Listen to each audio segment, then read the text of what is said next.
हा कुसंगतीचा परिणाम आहे. त्याची संगत चुकीची आहे. ती संगत सुटली तर सगळं सुरळीत होईल. स्वामी आजोबा, माझे बाबा घर सोडून गेले, त्यांना परत घेऊन या. बाळा शांत.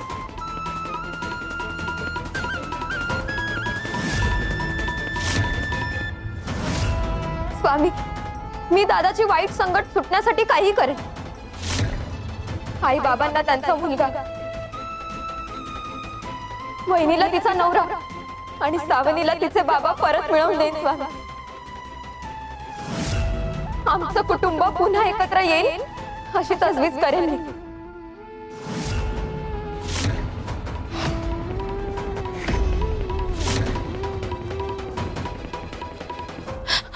उठा ना, अहो बोला ना काहीतरी.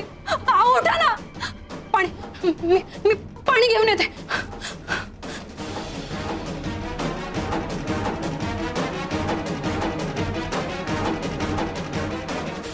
अहो उठा ना, अहो बोला ना काहीतरी. अहो अहो उठा ना.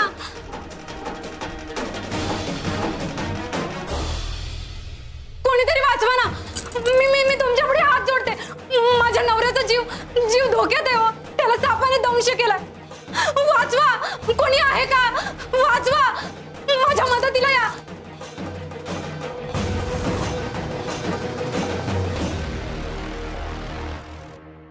अलख निरंजन,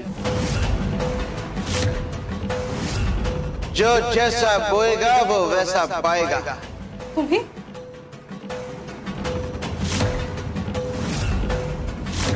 तुमच्यामुळे अनेक घरात रडारड झाली आहे. कलह माजलाय, वणवा पेटलाय. त्याची झळ ते पोहोचणारच. नाही, असं काहीही नाहीये. आमचं काहीही चुकलेलं नाहीये. उलट तुम्ही दिलेल्या कलशातल्या सापाने यांना दंश केलाय.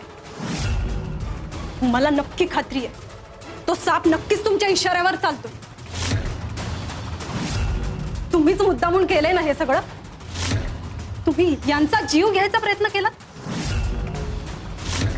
आम्ही तुमचं काय वाईट केलंय? मी तुमच्या पुढे हात जोडते. माझ्या नवऱ्याचा जीव वाचवा. तुम्ही जेव्हा झाडावरची फुलं तोडतात तेव्हा झाडाला त्रास होतो ना. त्याचप्रमाणे जेव्हा तुम्ही निष्पाप लोकांना छळतात, त्यांना चुकीच्या मार्गाला लावतात, तेव्हा आम्हाला त्रास होतो. या तुमच्या कथा ऐकायला माझ्याकडे वेळ नाहीये. माझा नवरा इथे जीव गेल्यासारखा पडलाय. तुम्ही या कथा काय सांगताय मला? तुम्ही आमच्या सोबत असं वागू शकत नाही. मी तुमच्या पुढे हात जोडते. तुम्ही त्यांना वाचवा. त्यांना पहिल्यासारखं बरं करा. काही झालं नाही याला.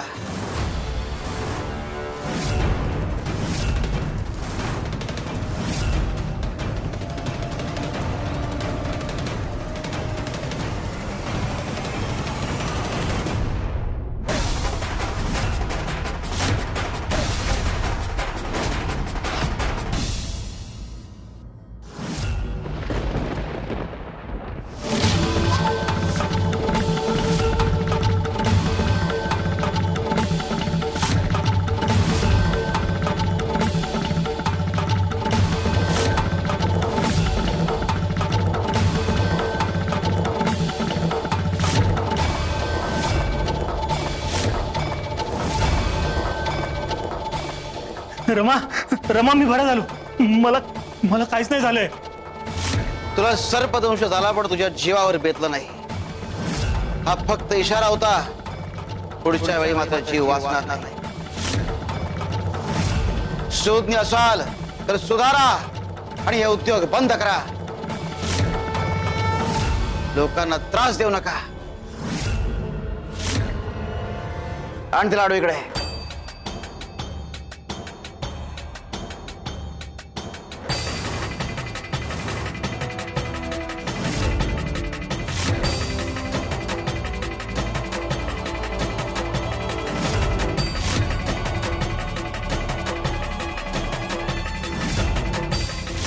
गैरमार्गाने केलेली कमाई ही विनाशाला कारणीभूत ठरते. दुसऱ्याचं घर उद्ध्वस्त करू नका. आम्हाला तुमच्या समजुतीची आणि शिकवणीची गरज नाहीये. बर, मग परिणामांना सामोरं जा. अलख, निरंजन.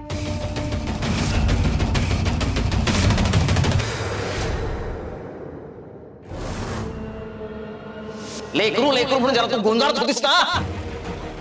तो स्वतःच्याच घरात चोरी करतोय. बघ बघ स्वतःच्या डोळ्याने. त्याचं जरा ऐकून तरी घ्या ना. मी ऐकून घेणार नाही सुनेत्रा. अजिबात ऐकून घेणार नाही. बाबा, खूप मोठी चूक केली तुम्ही. माझ्या मुलीसमोर तमाशा केला. तिच्या नजरेत मला चोर ठरवलं तुम्ही. त्या क्षणी तुटलो मी. खूप मोठी चूक केली. दादा खाली येणार आहे. नरेश, खाली बाबा. मी खाली येणार नाहीये. आम्हाला गोविंदाने सांगितलं की तू इथे पाराजवळ आहेस म्हणून आम्ही आलो. अरे पण तू वरती काय करतोयस? खाली ये, खाली उतर दादा. नाही, मी खाली येणार नाहीये. तुम्ही निघा इथून. मी पुन्हा घरी येणार नाही. निघा. हाओ, असं काय करताय तुम्ही? कृपा करून असं बोलू नका हो. तुम्ही स्वतःला बेवारस समजायला लागला तर मग माझं काय? हा, आपल्या मुलीचं सावणीचं काय? तुम्ही आम्हाला असं एकटं सोडणार आहात का? अहो खाली उतरा. तुम्ही घरी चला. हा, आपण बोलू या विषयावर. चला. हे बघ राधिका, मला आता स्वबळावर पैसे कमवायचे. स्वतःच्या पायावर उभं राहील, मग तुला साहुनीला घेऊन जाईल. पण आता मी त्या घरी परत येणार नाही. अहो खाली उतरा. म्हणजे तुम्ही तरी समजावा ना हो. ए नरेश बाळा, हे बघ, रागाच्या भरात घेतलेल्या निर्णयाला अर्थ नसतो. हा, अरे तू आपल्याच घरात चोरी केलीस की नाही? हा, अरे चूक झाली तुझ्याकडून. बघ, तरी पण मी तुला माफ केलंय. कारण माणसाकडनं चूक होते, मला माहिती आहे. हे बघ, हे बघ, हे बघ, घरी चल. हे बघ, असं तुटून जाऊ नकोस रे बाबा. ऐक माझं, तू घरी चल ना. हे बघ, तुला जो व्यवसाय करायचा आहे ना तो तू कर. मी तुला अजिबात अडवणार नाही. हा, हे बघ, मी तुला स्वतः पैसे देतो या व्यवसायासाठी. हा, हे बघ, हे बघ, मी तुला पैसे देतो. हे बघ, हे पैसे. हा, ये खाली ये. अरे ऐक ना बाबा, खाली ये ना तू. अरे बघ, बाबा स्वतः तुला पैसे देतात. तू स्वतःच्या पायावर उभं राहा, स्वतःचा व्यवसाय कर. पण आता खाली उतर दादा. ये, खाली ये दादा.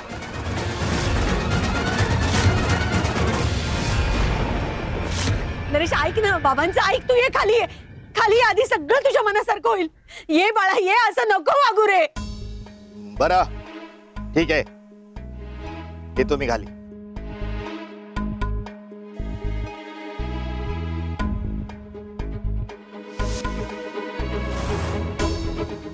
नरेश, हे बाळा काय होतं तुला? हा, बोल ना. अहो दादा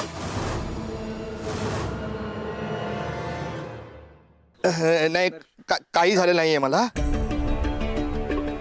उडी मारली म्हणून झालं असेल तसं. काही झालं नाहीये. दादा घे पैसे घे. चल घरी जाऊया. हा, हे पैसे दिले म्हणजे काही उपकार नाही केले का? कारण तसे माझ्या हक्काचेच आहेत. उपकार नाही करतात तुम्ही माझ्यावर काही. हा, त्या घरावर माझाही अधिकार आहे. हे पैसे घेतले म्हणजे असं समजू नका की मी घरी येईन. मी घरी येणार नाहीये. दादा अरे हे बघ, तू म्हणशील ते करू आम्ही. फक्त तू घरी चल ना.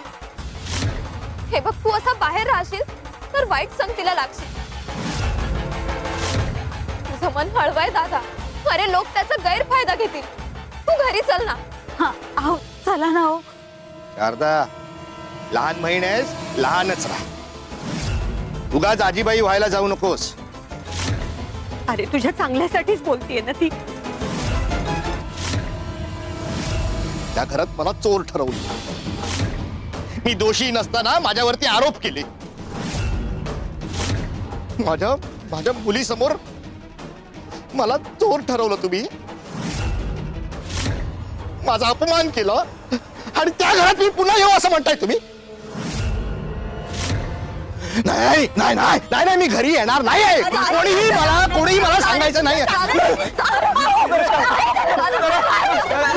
होतं तुम्हाला? नरेश, मला काय होतं तुला नरेश? अरे काय होतं तुला? त्यांची तब्येत बिघडते.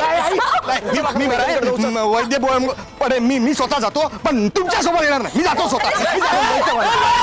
नरेश, ए नरेश, ऐक रे, नको रे जाऊ नरेश. अरे कुठे चाललास दादा? थांब ना. अहो थांबा, तुम्हाला माझी शपथ आहे हो. निदान आपल्या मुलीसाठी तरी थांबा.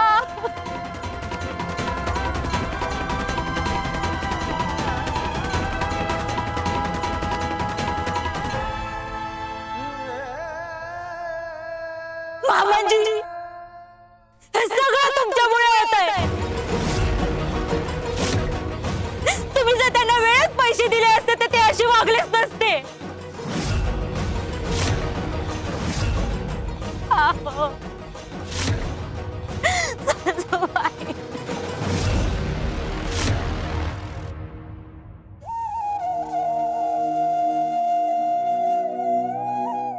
स्वामी, आमच्या घरात ही वावटळ का आली? स्वामी, दादाला योग्य मार्गावर आणा स्वामी. आम्हाला तुमच्याशिवाय कोणताच आधार नाहीये. श्री स्वामी समर्थ, श्री स्वामी समर्थ.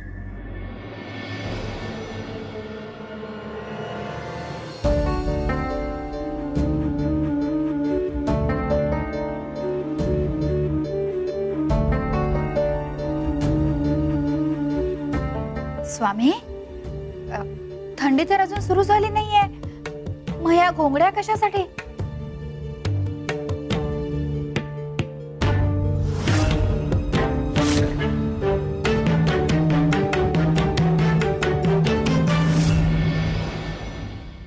स्वामी, हे सगळं कशासाठी? काही विशेष कारण आहे का? कपिले, मगाशी चर्चा सुरू होती ना की हा विश्वास जे काय आहे ते परमेश्वराने निर्माण केलंय म्हणून. या विश्वास जे काय आहे ते देवाने निर्माण केलंय. काय वाटतं? देवानेच निर्माण केलं. हो स्वामी, अहो हे सगळं देवानेच निर्माण केलंय. त्याचंच आहे हे सगळं.